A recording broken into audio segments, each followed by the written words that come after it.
Hello दोस्तों, कैसे हैं आप।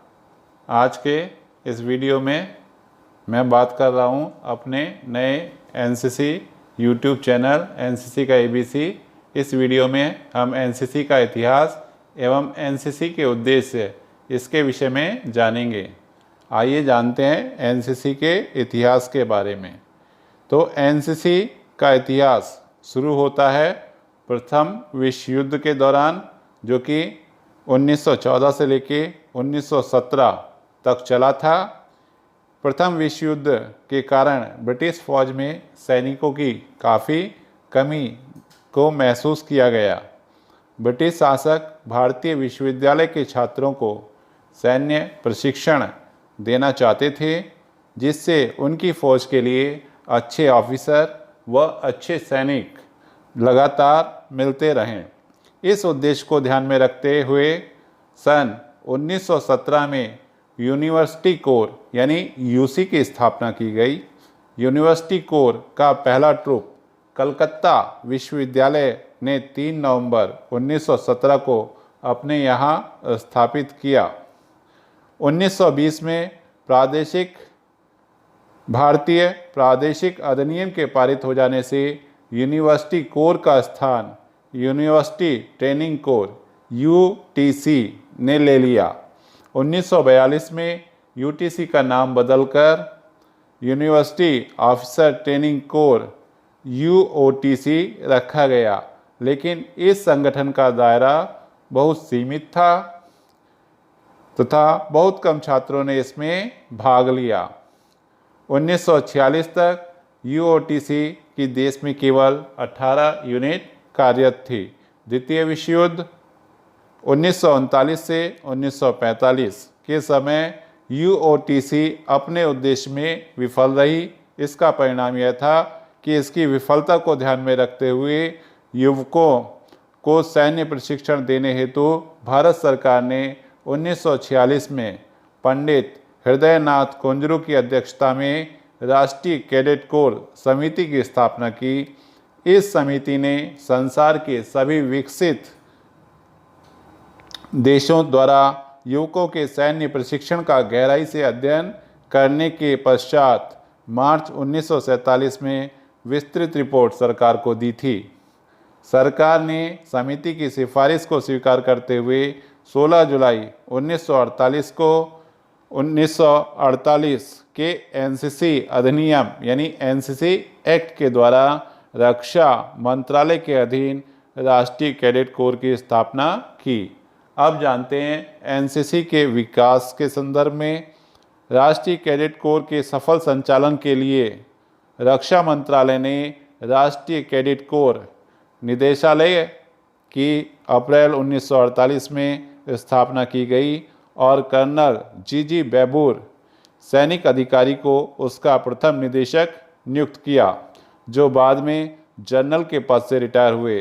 कोर का विस्तार होने पर यह ओहदा बढ़ाकर 1954 में ब्रिगेडियर तथा 1961 में मेजर कर दिया गया। 1962 में इस पद का नाम महानिदेशक राष्ट्रीय कैडेट कोर रखा गया तथा मेजर जनरल आर.एस. पेंटल को उसका प्रथम महानिदेशक नियुक्त किया गया। 1982 में फिर महानिदेशक का ओहदा बढ़ाकर लेफ्टिनेंट जनरल कर दिया गया। 1950 में राष्ट्रीय कैडेट कोर में वायुसेना स्कंद तथा 1952 में नौसेना स्कंद को जोड़ा गया। इस अंतर सेवा का स्वरूप दिया गया और कनिष्ठ प्रभाग के कैडेटों को प्रारंभिक सैन्य प्रशिक्षण दिया जाता था, जबकि वरिष्ठ प्रभाग यानी सीनियर डिवीजन के कैडेट को सेना में सक्षम अफसरों की भांति प्रशिक्षण दिया जाता था।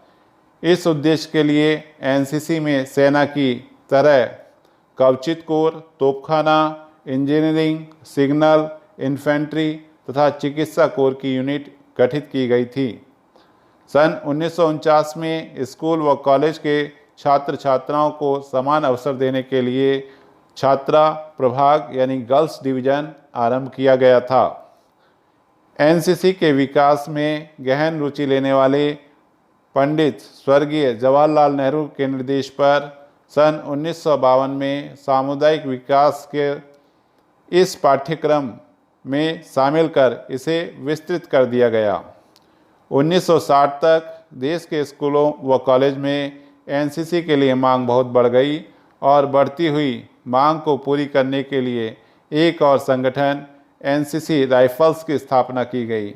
चीनी आक्रमण के बाद राष्ट्र की आवश्यकता पूरी करने के लिए 1963 में एनसीसी का जो प्रशिक्षण था वो अनिवार्य कर दिया गया, लेकिन 1964 में एनसीसी आर को एनसीसी में मिला दिया गया और अनिवार्य रूप से एनसीसी प्रशिक्षण के विरुद्ध छात्रों के विरोध तथा कुछ कुलपतियों के सुझाव पर 1968 में एनसीसी को फिर से स्वैच्छिक बना दिया गया।